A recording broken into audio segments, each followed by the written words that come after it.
नहाते ले।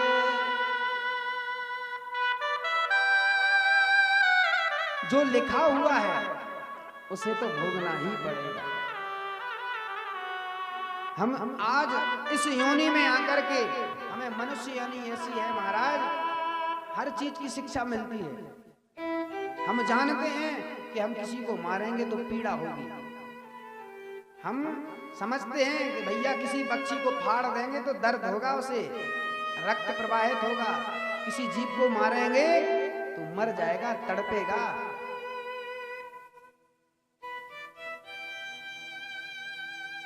कोई जीव को मारेंगे तो तड़पेगा, परंतु अपने उदर के लिए, अपना पेट भरने के लिए दूसरे जीवों की हत्या करके खा जाते हैं। धिक्कार है ऐसे लोगों पर।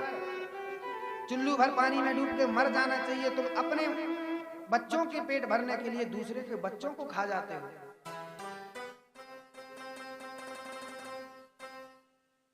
भगवान कभी जो मांस खाता है उसके हाथ से भगवान कभी भी पूजा ग्रहण नहीं करते, और जो माँ बाप की हंसी उड़ाता है, उनकी सेवा नहीं करता है, उनको प्रताड़ित करता है, तो भगवान हरि को तो छोड़ो, देवता इंद्र आदि भी देवता उनके हाथ से जल स्वीकार नहीं करते। उनके हाथ से जल स्वीकार। माँ बाप चाहे कैसे हैं, जैसे जैसे वृद्ध होते जाते हैं तैसे तैसे उनका विवेक कमजोर होता जाता है, तैसे तैसे उनका विवेक कमजोर होता जाता है।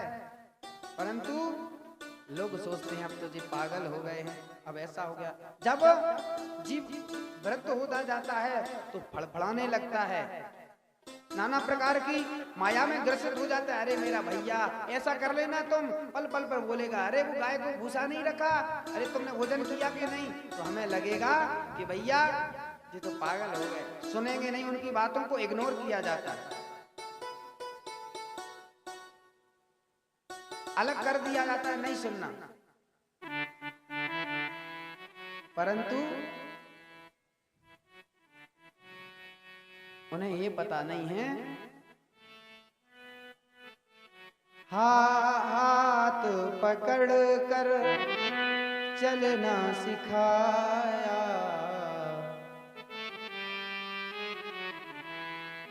हाथ पकड़ कर चलना सिखाया, तो तली बाणी सुनकर। जिन्हें जीवन भर चलना नहीं आता, मल मूत्र उनकी गोदी में त्याग कर रहे, आज वो वृद्ध हो गए तो उन्हें तुम वृद्धाश्रम में पहुंचा रहे हो। कहने का तात्पर्य है माता पिता से बढ़कर भी भगवान कोई नहीं होता, और ये जो पैसा धन रखा रहता है ये सब यहीं धरा रह जाता है, केवल साथ जाता है भजन हरि कीर्तन, तुम्हारे कर्म ही साथ जाते हैं, इन्हें ना कोई बांट सकता है ना बांट पाया है। बोलो बांके बिहारी लाल की। यहां सुखदेव जी कह रहे हैं कि राजन, जो सुदामा जी हैं, इनका नाम तो नहीं आया, परंतु बताना आप लोगों को पड़ेगा। जो ब्राह्मण हैं सुदामा नाम के, ये बाहर से गरीब दिख रहे हैं पर अंदर से अमीर हैं, अंदर से अमीर हैं। और इनकी पत्नी जो सुशीला हैं, केवल इसलिए उन्हें पहुंचा रही हैं, द्वारिका के लिए प्रेरित करती हैं। क्या कहती हैं कि ना तो तुम द्वारिका को जाओ, इस नगर में गुजारा नहीं है।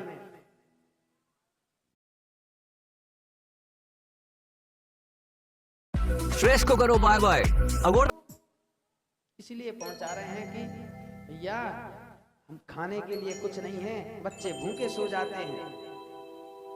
सुशीला एक पत्थर को डाल देती हैं, किसमें, एक पात्र में उबलने के लिए। सो बच्चे आकर देख जाते कि भैया आलू चढ़े हैं, अभी तो उबल रहे हैं, और बाद में, लेकिन कुछ खाने को नहीं मिलता। भगवान को जब पता चला कि सुदामा इतनी ऐसी ऐसी दशा में है, तो रहा नहीं गया, और एक ब्राह्मण का रूप धारण करके उनके घर में कुछ दे जाते हैं, फल फ्रूट इत्यादि सब कुछ दे करके जाते हैं। और ये सुदामा जी को सुशीला बार बार प्रेरित करती हैं कि नाथ तुम द्वारिका को जाओ, इस नगर में गुजारा नहीं है। वो नाथों के नाथ कहाते, द्वार उनके तुम क्यों न जाते। नाथ तुम द्वारिका को जाओ, इस नगर में गुजारा नहीं है। बोले द्वारका को जाओ, इस प्रकार बोले सुनो, मित्र के यहाँ, गुरु के यहाँ और भगवान के मंदिर में और माता पिता के यहाँ खाली हाथ नहीं जाना चाहिए, कुछ ना कुछ लेकर के जाना चाहिए। बोले मैं नहीं जाता। बोले कुछ लेकर के जाना चाहते हो तो सुनो, 3 मुट्ठी चावल मांग लाई अलग अलग घर से, किसी में साबुत हैं, किसी में टूटे हैं, और चावल मांग करके फटी हुई धोती में बांध दिए। यह प्रदर्शन करना चाहती हैं कि यह अगर एक घर के चावल होते तो भगवान समझ जाते कि एक ही घर के यानी खुद के हैं।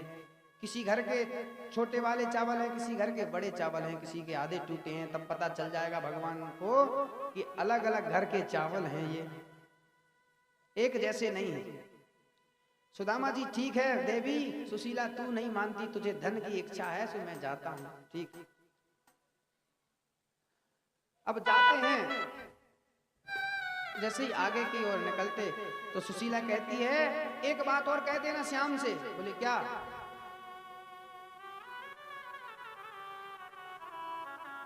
एक मास 2 पक्ष में 2 एकादशी होए, एक मास 2 पक्ष में 2 एकादशी होए, सो प्रभु दीन दयाल ने नित्य व्रत दीनी मोए। इतना कह देना, हे दीनानाथ, 1 महीने में 2 पक्ष होते हैं और 2 पक्षों में 2 एकादशी होती है, एक कृष्ण पक्ष में एक शुक्ल पक्ष में। लेकिन दीनानाथ मेरे घर में हर दिन एकादशी हो रही है, सब भूखे नित्य प्रति भूखे सो जाते हैं। और भगवान इस प्रकार जब सुनते हैं, भगवान तो जगत ब्रह्म है, सब सुनते जा रहे हैं। और जैसे ही भगवान के नाम लेकर, नाम उच्चारण करके सुदामा जी जाते हैं, जैसे ही गंगा तट पर पहुंचते हैं तो गंगा तट पर भगवान एक केवट का रूप धारण करते हैं। अरे आजा भैया, ओ ब्राह्मण देवता आजा, तो मैं पार उतार दूंगा, आजा आजा।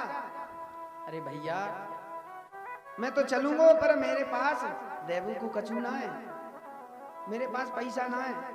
देख रहे हैं भैया, ना ना ना हम तो चले जाएंगे। बोले नहीं नहीं ब्राह्मण देवता आ जाओ। बोले क्या है? मेरे पास कुछ देने को नहीं। बोले क्या नहीं? बोले नहीं है कुछ भी नहीं। बोले नहीं है तो अच्छा चलो भजन सुना दोगे एक आधा? ठीक है। बोले कौन सा आता है? एक भजन। बोले एक ही आवे हम पे, तो कौन सा? जहां विराजे राधा रानी, अलबेली सरकार, संवरिया ले चल परली पार। तो किस किस को जाना है परली पार? सबको नहीं जाना, सबकी इच्छा नहीं है भजन की। किस किस को जाना है? हाँ तो कहो भाई, सबको जाना है।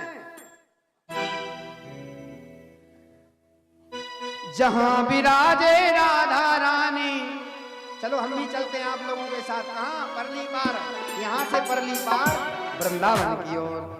जहां विराजे राधा रानी, अलबेली सरकार, संवरिया संवरिया संवरिया ले चल परली पार, संवरिया ले चल परली पार, संवरिया ले चल परली पार।